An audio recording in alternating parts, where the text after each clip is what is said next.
നമസ്കാരം.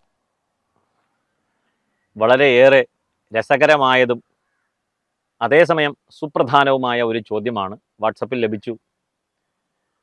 നാം ഈ കണ്ട ക്ഷേത്രങ്ങളിലെല്ലാം കയറി ഇറങ്ങുന്നു, നാമജപം ജപിക്കുന്നു, ദൈവങ്ങൾക്ക് കണ്ണില്ലേ നമ്മുടെ വേദന ഇല്ലെങ്കിൽ ദോഷങ്ങൾ മാറ്റുവാനായി? ഇതാണ് ചോദ്യം. ശരിയാണ്, വളരെയേറെ ചിന്തിക്കേണ്ട ഒരു ടോപ്പിക്കാണ്. നാം ക്ഷേത്രങ്ങളിൽ പോകുന്നു, പ്രാർത്ഥിക്കുന്നു, പ്രാർത്ഥനകൾ വിഫലമാകുന്നു, കുറേ പ്രാർത്ഥനകൾ സക്സസ്ഫുൾ ആകുന്നു. അങ്ങനെ അനുഭവം പലതരത്തിലാണ്. അനുഭവം തന്നെയാണ് ഗുരു. അപ്പോൾ ഇങ്ങനെ ഈ വേദനകൾ അനുഭവിക്കുമ്പോൾ ഒരിക്കലും ആ വേദന ഷെയർ ചെയ്യാൻ പറ്റുന്നില്ല. ഒരു ഉദാഹരണം നമുക്ക് നോക്കാം. ഒരുപാട് ഉദാഹരണങ്ങൾ നമ്മുടെ മുമ്പിലുണ്ടല്ലോ.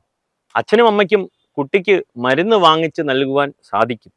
കുട്ടിക്ക് വയ്യ, വയറുവേദന അനുഭവിക്കുന്നു, മരുന്ന് വാങ്ങിച്ച് കൊടുക്കുവാൻ സാധിക്കും. നല്ല ശുശ്രൂഷ എത്തിച്ചു കൊടുക്കുവാൻ സാധിക്കും, പരിചരിക്കുവാൻ സാധിക്കും. പക്ഷേ കുട്ടിയുടെ വേദന അച്ഛനമ്മമാർക്ക് വാങ്ങിച്ച് ഷെയർ ചെയ്യാൻ പറ്റില്ല. അത് തന്നെയാണ് എങ്ങനെ ചിന്തിച്ചാലും ധർമ്മം എന്നുള്ള ഒരു അവസ്ഥ, സനാതന ധർമ്മം, ആ മൂല്യങ്ങളെ ചിന്തിച്ചാലും കർമ്മം കർമ്മഫലത്തിലേക്ക് നാം ചെന്നെത്തും. അവശ്യമനുഭവോക്തവ്യം കൃതം കർമ്മ ശുഭാശുഭം നാഭുക്തം ക്ഷീയതേ കർമ്മ കൽപ്പകോടി ശതൈരപി.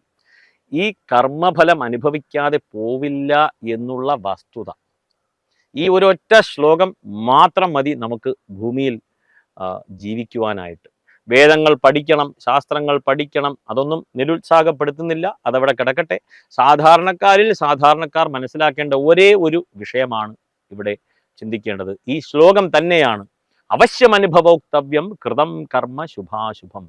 ഇവിടെ ദൈവത്തിനും ഈശ്വരനുമൊക്കെ ഇതെല്ലാം കൂടി എടുത്ത് മൈനസ് ചെയ്ത് പൂജ്യമാക്കി നീ എന്ത് ദുഷ്പ്രവൃത്തി വേണമെങ്കിലും ചെയ്തോടോ, ഞാൻ അതെല്ലാം മാറ്റിത്തരാം എന്ന് പറഞ്ഞാൽ എങ്ങനെ ഇരിക്കും ഈ ലോകമെന്ന് നമുക്കേവർക്കും ചിന്തിക്കാം. അതായത് നമ്മൾ എന്താണോ പ്രവൃത്തി ചെയ്യുന്നത് ആ പ്രവൃത്തിയുടെ ഫലം ലഭിക്കും എന്നുള്ളതാണ്.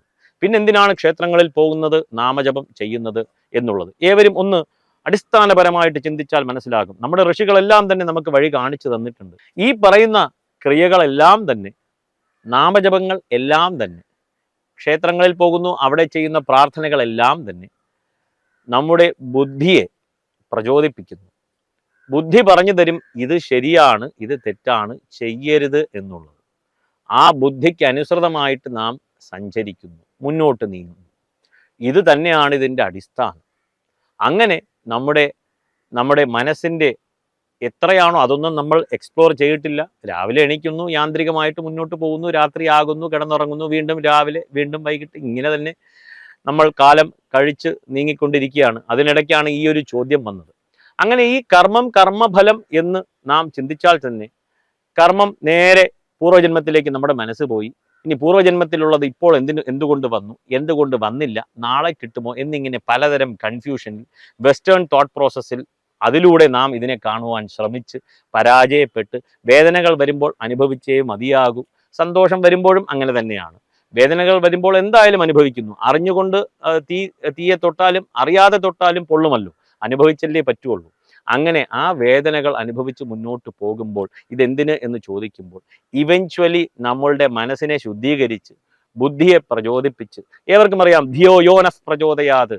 അപ്പോൾ ധി ധാരണാവതി മേധ, ആ മേധാശക്തിയെ നല്ലവണ്ണം മുന്നോട്ട് കൊണ്ടുപോയി നല്ല ചിന്തയിലേക്ക് മുന്നോട്ട് കൊണ്ടുപോകാൻ വേണ്ടിയിട്ടുള്ള ഒരു സംസ്കാരമാണ് നമ്മുടെ സനാതന ധർമ്മം. അല്ലാതെ നമ്മൾ കാണിക്കുന്നതെല്ലാം കാണിച്ചു കൊള്ളുകയും എല്ലാ ദുഷ്പ്രവൃത്തികൾ ചെയ്യുകയും ചെയ്ത് മുന്നോട്ട് പോകുമ്പോൾ രാവിലെ ശിവന്റെ നടക്കി പോയി നമശിവായ ജപിച്ച് 3 പ്രദക്ഷിണവും ചെയ്ത ശേഷം ഇതെല്ലാം അങ്ങ് മാച്ചേക്കണം എന്ന് പറഞ്ഞു കഴിഞ്ഞാൽ എങ്ങനെ ഇരിക്കും എന്നുള്ളത് ഏവർക്കും ചിന്തിക്കാൻ സാധിക്കുന്ന കാര്യമാണ്. അതുകൊണ്ട് ഈ മന്ത്രജപങ്ങളെല്ലാം തന്നെ, നാമജപങ്ങൾ എല്ലാം തന്നെ, പ്രാർത്ഥനകളെല്ലാം തന്നെ നമ്മുടെ മനസ്സിനെ ശുദ്ധീകരിച്ച് നല്ലതിലേക്ക് നമ്മളെ നയിക്കുന്നു. അതാണ് ഇതിൻ്റെ അടിസ്ഥാനം എന്ന് ഏവരും മനസ്സിലാക്കുക. ഈ ഒരു ഇൻഫർമേഷൻ ഏവരിലേക്കും എത്തിക്കുക. നമസ്കാരം.